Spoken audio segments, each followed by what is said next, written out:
you with the way that your team came out on opening night and responded so well and really kind of put their stake down that this is who they're going to be? For a first game, I was impressed.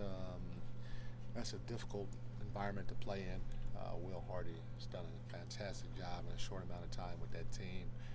They have length, they have size, athleticism, scoring, shooting, and I thought we did some pretty good things defensively. I felt offensively we were pretty good, but we could be even better offensively, and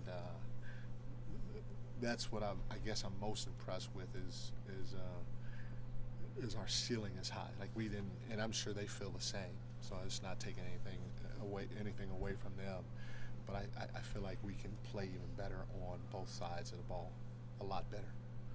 Can you talk a little bit about Harrison Barnes? Going through a training camp and then just come out with a big explosion the way he did in that first half last night.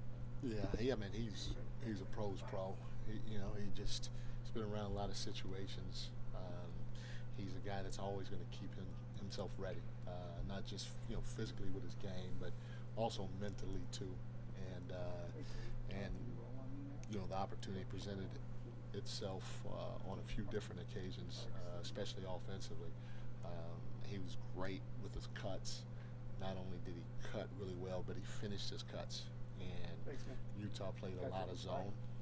And if you're cutting bodies through that paint and continuing your cuts with the way that we pass the ball and space the floor, you're going to get some great looks. And then, he's a strong, wily veteran. And, if you give him room to snap drive, and now he's going downhill at you, he's got a lot of tricks still up his sleeve to be able to finish. And if it's through contact, great. If it's around contact, he has ways to do that too. So big ball game from him. We needed that on the road. But it doesn't surprise me that he's able to step up like that.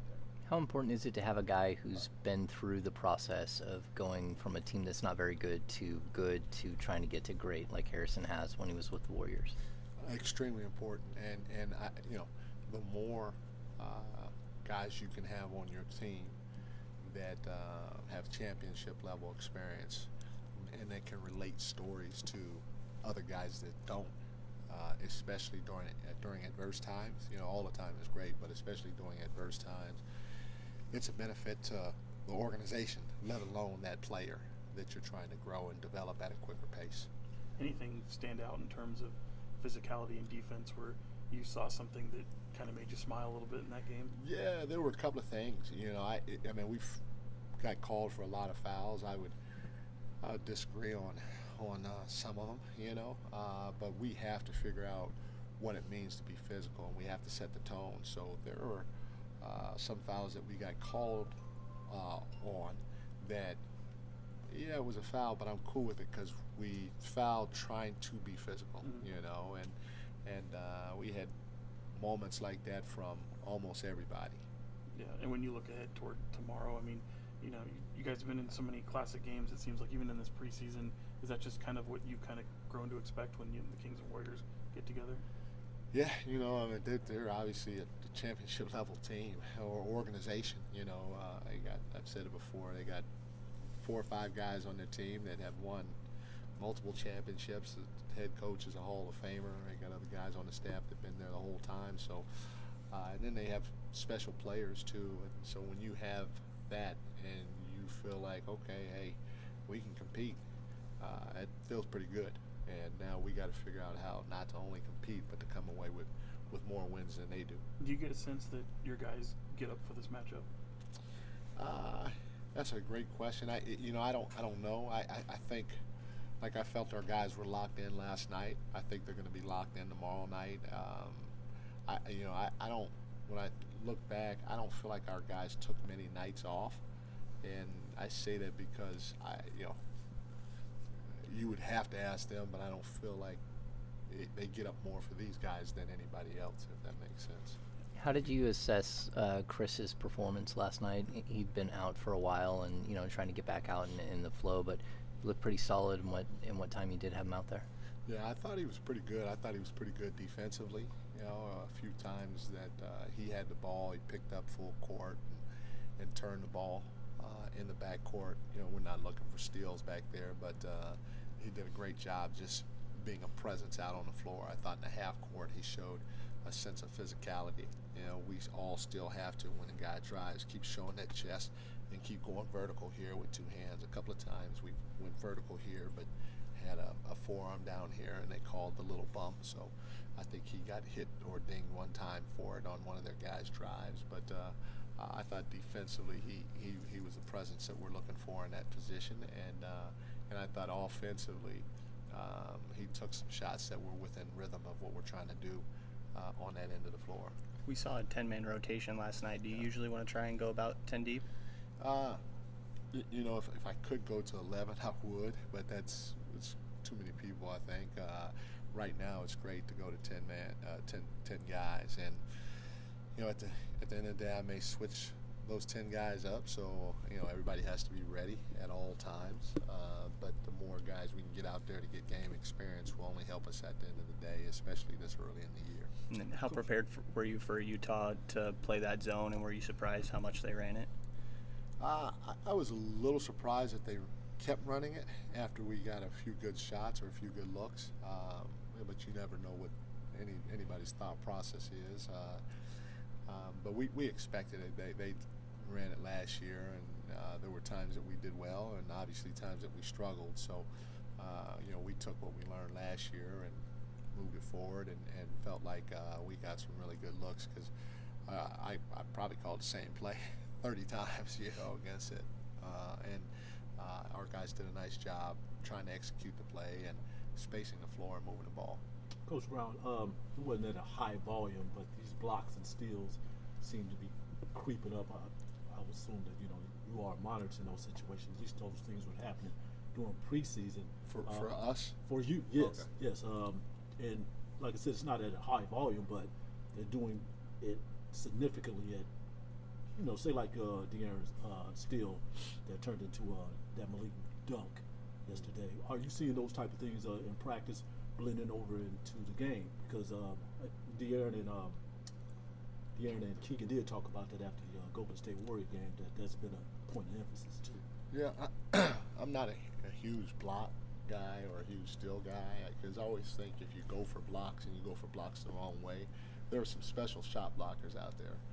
But if you go for blocks and you go for blocks the wrong way, to me it's a gamble. A lot of times if you're big, you're going for a block, you're taking your body off another big. So if you miss it, which you're going to miss most of the time, it's going to be an offensive rebound available for your guy on the backside.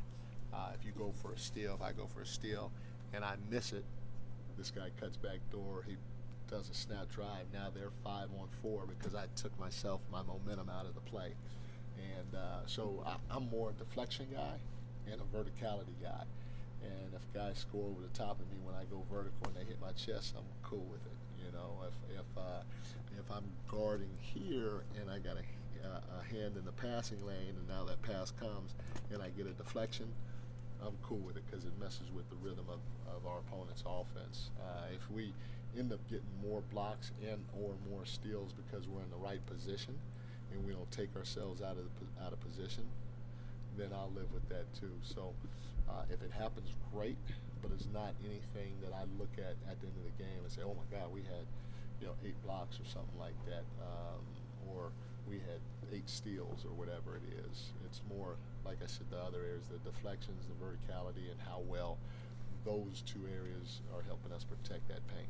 Two more guys. Brought a question about rebounding. It seemed like even yesterday there were just like some weird bounces, Yeah. right? And they were able to get second chance opportunities. And you see that a lot in the NBA nowadays. I'm curious, like, what you can do as a team to combat those weird bounces that happen. Well, first thing is, one of the things that happened last night, there were long shots that equated to long rebounds, and it just makes sense. The longer the shot, the more opportunity that thing's going to hit and bounce pretty far. And so when the shot goes up, what we were doing at the basket is here, the shot goes up, we teach our guys to check, see if you're moving. If you take a half an inch step forward, I'm coming to meet you with this forearm, okay? If you stay, then after I check, I can take a half a step this way. But what we did a lot last night was the shot went up, we didn't check, we just turned and did like this. And now that shot bounces over our head and then the ball's right into your hands, you know. And if you think about it, most of them were on long shots. They had a couple where our big went to block a shot, and now he's out of position, and their big ended up getting the rebound on the backside and put it in. So again, those are things that we can clean up, especially the long shots equal long rebounds. Do a better job in so that teams don't get as many as what Utah did last night. Mike, some of your comments last night obviously seemed to resonate with some people. Just what was kind of the motivation or just the spirit that you felt coming to the podium to want to share some of those thoughts with everyone? You know, the tough part about it last night for me was,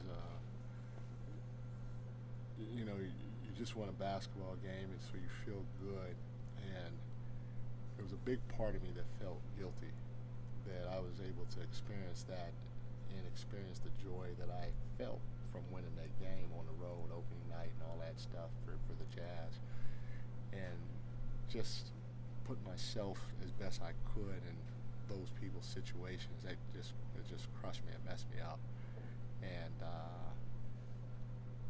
on top of it, you know, I have a grandson now, and to think that as time goes on, it's going to be harder and harder for him as he gets older just to go to the freaking grocery store. That just kills me. And it was just tough to process and really talk about the game at that point in time when there are so many people that have their lives impacted and touched and maimed that, you know, knock on wood, however you want to do it, pray, that I can't even imagine what they're going through right now. It just didn't seem fair nor right for me to talk about what I just experienced, because we're playing a game. That's real life. Thanks, everyone. He is good.